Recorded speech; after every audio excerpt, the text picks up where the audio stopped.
the front rim. Another offensive rebound, but a block shot there by Brink. And that's what gets the needle of Boston. Nice defense by Brink. 3 seconds. As of late, it appears as though the LA Sparks are on a come up, okay?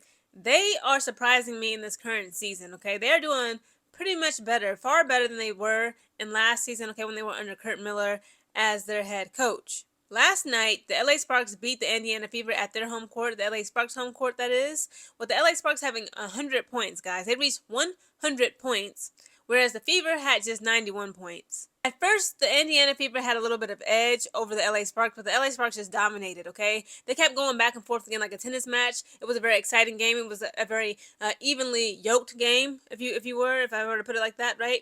And you see them continue to get tied into like the second to third quarter. In that third quarter, that half-point mark, we see that the Indiana Fever are starting to slip away from the victory, okay? The LA Sparks had a huge lead over them. But in the fourth and final quarter, that halftime, okay, the first 5 minutes of the fourth quarter, we see the Indiana Fever come back strong, okay? It was down by like 20 points at one point in the game, like in the third quarter.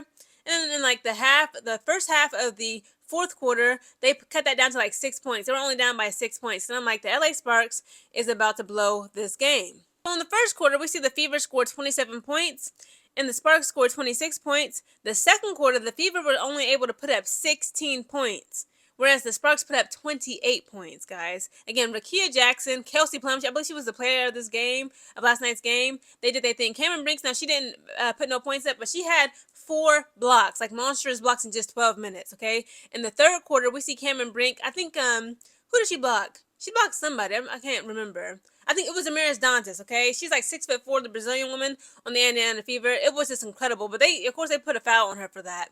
Speaking of fouls, in the third quarter, Rickea Jackson gonna pop that, okay? Because she is that. She from 7 Mile, Detroit, guys. If you know, you know, all right? Now, I've been to Detroit. I got some family and friends there. And, like, it's Detroit.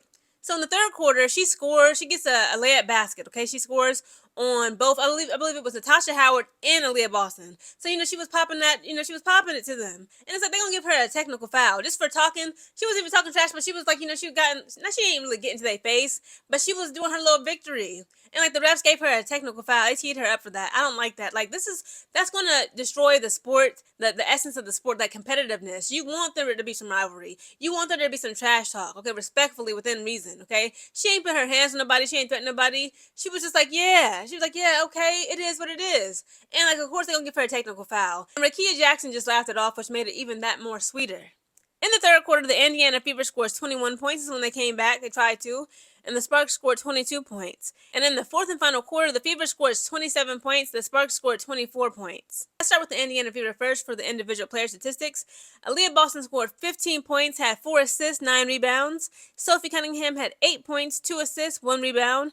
Natasha Howard had 17 points, 2 assists, 7 rebounds.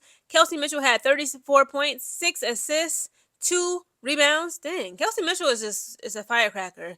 Erin McDonald had 15 points, 6 assists, 5 rebounds.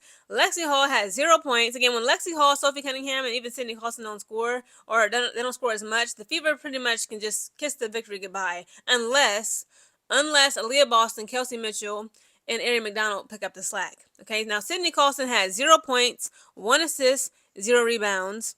And Amaris Dantas had 2 points, 1 assist, 1 rebound. Now for the LA Sparks, I want to say Azura so bad, but it's Azure. That's how everybody pronounces her name, so I just have to presume that's how it's correct, because it's not an E at the end, it's Azura. I want to say Azura, but it's Azure Stevens. Again, she's really good with a three-pointer, okay? She put up 19 points, had 1 assist, 5 rebounds. Rickea Jackson had 25 points, 2 assists, 5 rebounds. Derricka Hamby, shout out to her, okay? Mama Hamby had 16 points, 3 assists, 7 rebounds. Kelsey Plum had 25 points. Her and Rickea Jackson matched each other fly. They both got 25 points in last night's game. Kelsey Plum put up 25 points, had 11 assists, 1 rebound. Julie Alleman, she was getting on my nerves with that shot clock violation. Talking about she thought it was 24 seconds. Girl, you know it was 14 seconds on the clock. The crowd be like 5, 4. She's still dribbling around trying to pass the ball. Like, shoot. Julie Alleman had 5 points, 7 assists, 8 rebounds. Cameron Brinks, again, she had 0 points, 0 assists, and 3 rebounds, but she had 4 monstrous blocks in 12 minutes. Again, shout out to Cameron Brink, and girly, welcome back.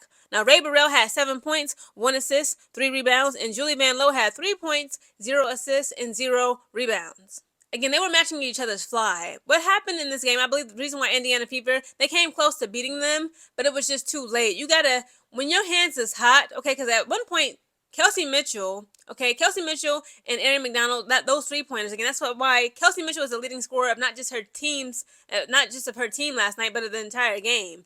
Kelsey Mitchell was able to put up 34 points, okay? She had, like, made back-to-back, like, 4 3-pointers. It was something crazy. But when you don't have the entire team, such as Lexi Hall, Sophie Cunningham had, like, what, a couple points?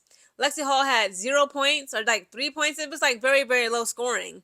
Again, Kelsey Mitchell, as great as she is, again, like, she's like a ninja, a Power Ranger of sorts, okay? With that athletic ability, that prowess, that agility, that strength and endurance, that stamina, that speed that she possesses, she can't carry the team on her back entirely. Now, she has done it several times before in Caitlin Clark's absence, or even when Caitlin Clark was on the court with her.